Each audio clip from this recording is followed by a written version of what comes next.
guys, welcome to my channel. This is Dr. Reddy here, Navi Reddy. So please like, share, and subscribe this video if you find it helpful, if you want to see more of these types of videos or anything more specific. So let's get right into it. I'll tell you a little bit about my high school journey and then top tips and tricks for you to get into your dream college, because high school is kind of a setup for that if you want to go into graduate school, medical school, become a doctor, physician, lawyer, etc. So I went to Benita High School, which is a public school in Laverne, California. Go Bearcats. It was an amazing experience. In hindsight, now that I'm an attending physician, I would not have changed that. There is a lot of debate about private schools, all girls schools, etc. But I think it gave me the real life experience because eventually when you do start a job, you're going to be working with both genders. You're going to be working with people in different socioeconomic status. Going back, I would not have changed that. So in public school, things that I think were pretty much setting me up for, getting into the school of my dreams is bottom line GPA. Everybody's going to be looking at that. I know it's kind of unfair that the world kind of boxes people into numbers because I don't agree with that, but that is what the college admissions committee is looking for, your GPA, and then your SAT, ACT scores. So those are the two prime things that I would spend most of your time on in high school. Not saying all of your time, but in terms of prioritizing sports, extracurriculars, research, and things like that. So that's how I would set things up. And let's go into GPA. So it's a grade point average. So it's pretty much all your grades combined. And at the end of your years in high school, that determines if you're going to be, valedictorian, salutatorian, and so forth. So typically, the top GPA that everyone thinks of is a 4.0, right? And so that was traditional. If you go back in time many years ago, 4.0 is the best of the best that you can get. Surprisingly, it's not anymore. So, and why is that? Because there are things such as AP classes. There's such thing as IB courses. There are also students that are going into college courses in high school. So these things definitely change the 4.0 GPA average as the highest average that you can get. And I think, not to gloat, but the highest GPA I got was a 4.8. And so those are things that put you above and beyond in terms of priorities for getting into your dream school. How do you get a GPA that's above 4.0? And I didn't know about this until I took AP classes and I was like, hey, my GPA is above 4.0. What does that even mean? So in hindsight, I now understand. So they do increase your GPA because you're going above and beyond by taking AP classes, which are college level classes. That's going to increase your GPA above a 4.0. So anything college level, they kind of associated with you're doing much more than high school level. So your grade point average is no longer the best you can do in high school. It's added on to your 4.0 GPA. And so these AP classes, what are they and how do you get into them and which one should you take? There's plenty. So I took about 10 to 11 AP classes in high school. They are tough and it is different from regular courses in high school because there is an AP test at the end of the year that is graded on a scale from 0 to 5. And 5 being the best and 0 to 1 being the worst. And to pass, you need a 3 or above. So that's kind of how it is set up. So it is a lot of pressure. It's one test that you need to pass, but it is very helpful later on in the future if you can get into as many AP classes as you can. And they can be pretty fun, actually. So the first year, at least in my high school, you're not pretty much eligible to take AP classes, but afterwards, you completely are starting from second year. So I started in second year. Some of the classes that I loved as an AP student are AP US History, AP World History, AP Psych, AP Econ, and AP Biology. Those are the top, when I think back, courses that I love that's increased my knowledge base so I can relate to others, helped me in undergrad. So going back, those are the top. I've also taken AP Spanish, AP Chemistry, AP Environmental Sciences, AP English, AP Calculus, AB, and then there's also a BC. And there's multiple AP Englishes that you can take on third year and fourth year. So those are some of the other courses that were available back then. and I'm sure there's even more now. So going through these courses, and in terms of some of the AP classes, AP Econ and AP Psych, they were a 1-year class for getting both the AP tests done. So half the year was spent with AP Psychiatry and half the year was spent with AP Econ because they are shorter topics. And there's micro and macro economics. And, honestly, thinking back, there was no time for me in college to go and learn about AP US history, learn about economics. I was a science major. I was trying to get into med school. I didn't even have the opportunity to take those in college. So my high school courses in history and other topics, English and US history, is all I pretty much got in my education. And it was a solid understanding at that point. You don't have all these other added stresses of being an adult to try to learn, and also dealing with grad school and things. It was a simple time where I learned a lot, and I still use it to this day when I hear the president speak, or when I think about stock markets, which a lot of my friends go into, or investing. So I kind of got a base knowledge, and now I can read in terms of other topics and textbooks on my own. So that is pretty much about the AP courses. I highly recommend them. There's also things called International Baccalaureate courses, which I did not have in high school, so I did not take those. So I cannot comment on those, but AP classes were more than enough to also get credit in college. So when I got into UCLA, it is on my transcript, the classes that I passed and the credits. So I was actually earning credits in college in high school.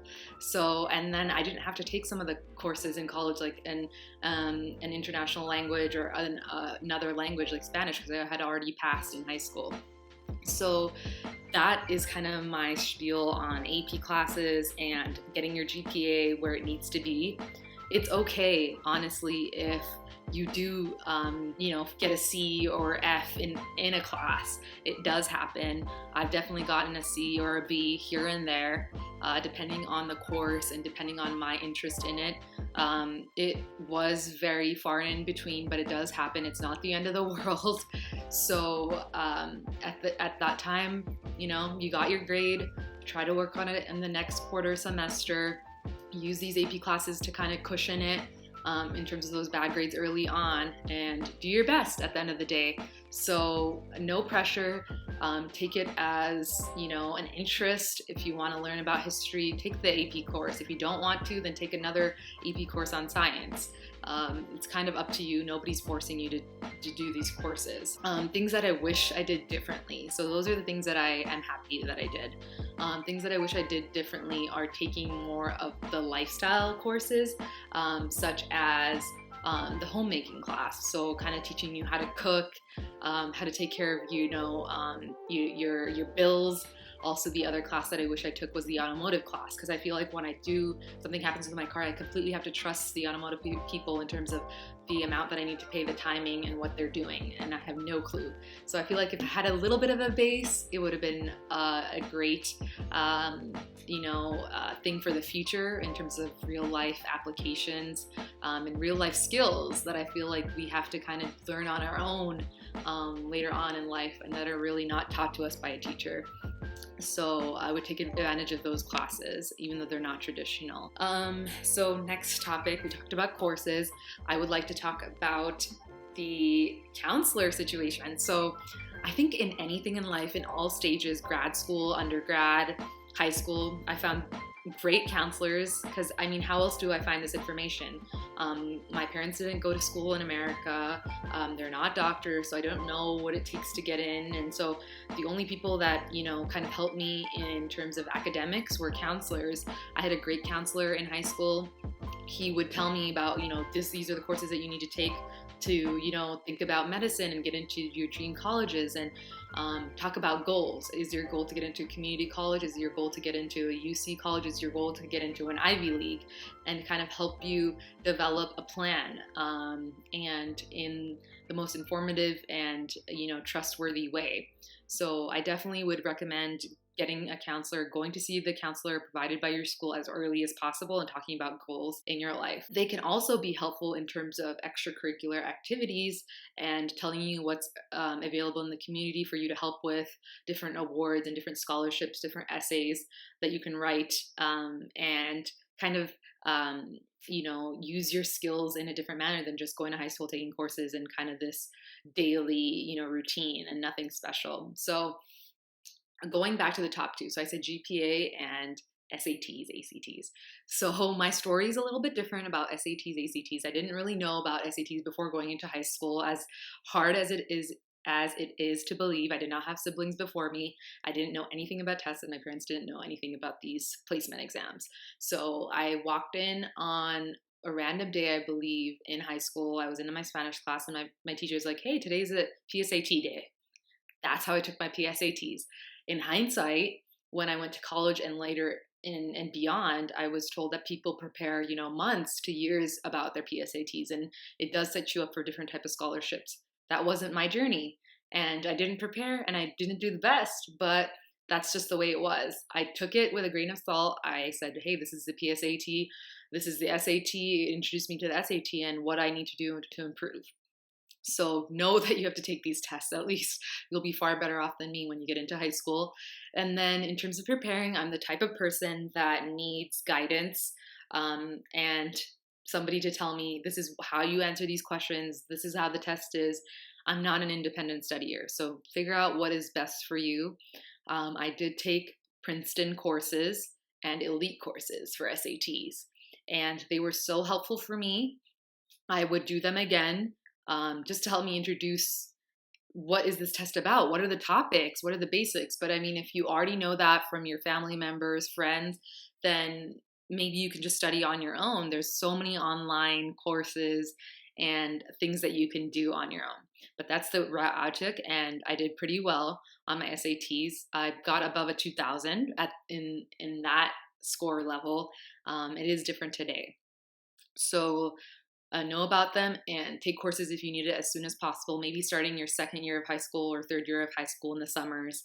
I didn't take summer school very rarely. I enjoyed my summers. I would love to travel with my family. So instead, you can take SAT, ACTs during that time, because if you are taking AP classes, it can become a lot to do AP classes in the year and SATs and ACT school on top of that. Other things now, so we talked about GPA, SAT, ACTs, counselors, which are super helpful in terms of what you need to do, what you need to prepare for.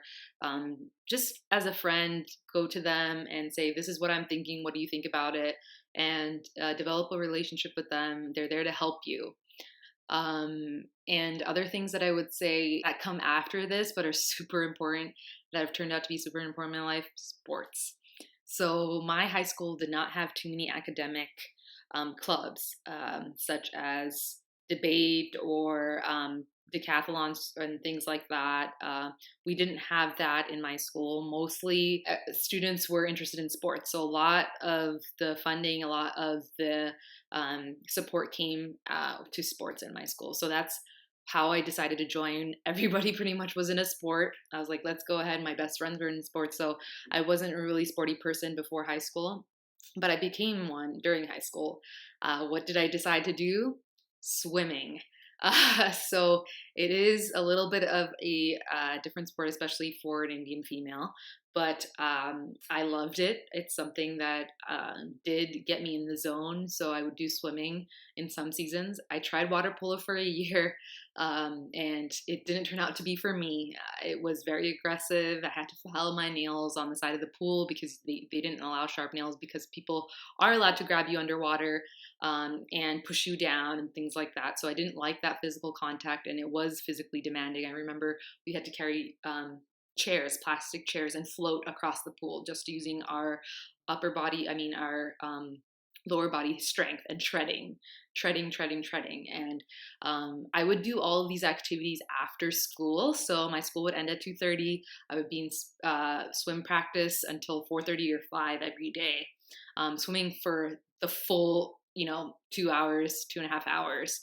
It was pretty much a 5-minute change, jumping in the water, starting to do laps. So it was very intense, but it actually, and I was worried that it was going to take away from my time with studying for AP classes and my academics. But surprisingly, it gave me the focus And it was a use of my energy, my excess energy, and it gave me the focus afterwards to focus even harder on my studies to try to get it done even in a shorter amount of time. And my grades did not get affected. And they actually improved just because I feel like physical activity has proven time and time again to be the best thing for your health, for your mental health, brain health. So I think it gave me a lot of clarity and actually helped with getting into UCLA. Other things are, so say you have a great GPA, you have a great SAT score, you are an athlete to whatever extent you are. I didn't make varsity, I was JV, but you are trying and you're doing your best. What else are they looking for? You've already put in all this effort, you're a great student, and it seems like I'm sure there are a lot of students like this all across the nation. So, what makes you special right at the end of the day? And that is a tough question. That's where the counselor comes in. That's where your thinking cap comes in and tries to set you apart from every other high school student applying to all these colleges. What set me apart? Well, I think it's really nice to know what field you want to go into before applying to college. I wanted to go into medicine. In the previous video, I loved my AP biology teacher. My father's background is in science, so I had that on my brain. And what better way to show that, I'm going to be committed than to volunteer at a hospital? Go right in, go into the arena that you want to be in the future and show, progress and go for it. So that's what I did. Show initiative. So I worked as a volunteer at my community hospital, which meant going in every Saturday for a few hours and helping the nurses in whatever they needed, whether it be making charts. In those days, there was no computer charts, it was paper charts. So pre-made paper charts for the patients when they came in, folding blankets. I worked in the OBGYN unit, folding baby blankets, folding baby clothes, organizing them, whatever needed to be done. And it was a great way to spend some time on the weekend, get to know, the idea of the hospital, badges system, and the environment. Did I want to spend the rest of my career there? And I did. I liked it. It was something that I could see myself doing in the future. I was curious, so I went for it. Other things that I did outside of what I wanted to go into as a career to kind of show being well rounded and just my interest.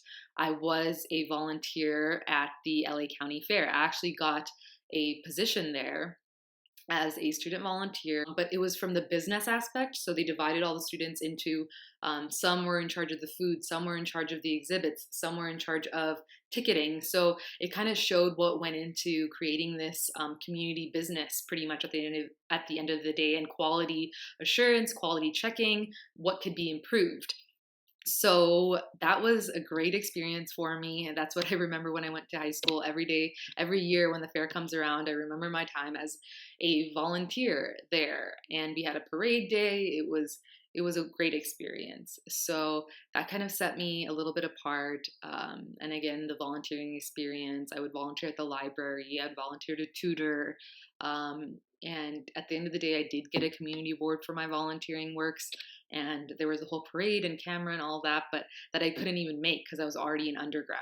But and I didn't do it for that reason. I was just really proud to be a part of this community that's given so much to me in terms of my education and a place where my family grew and a great childhood, memory of being here. So I wanted to give back to it, and I'm so grateful to have done that. So just find your passion.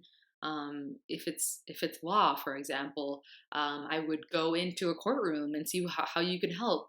If you're thinking about going into business in high school, just show up to a business and ask them, what do you think, it took for them to get to this position? And, what do you think that you can do in your high school stage to learn? So be proactive and get out there. And I think that really stands out to college admissions committees, that you're going above and beyond to actually make a society, a community better. So at least you now have an outline and can go forward with that. So I hope you enjoyed this video. Please like, subscribe, and comment below if you want to see anything in addition or have any questions. And hopefully see you in my next video. Bye, guys.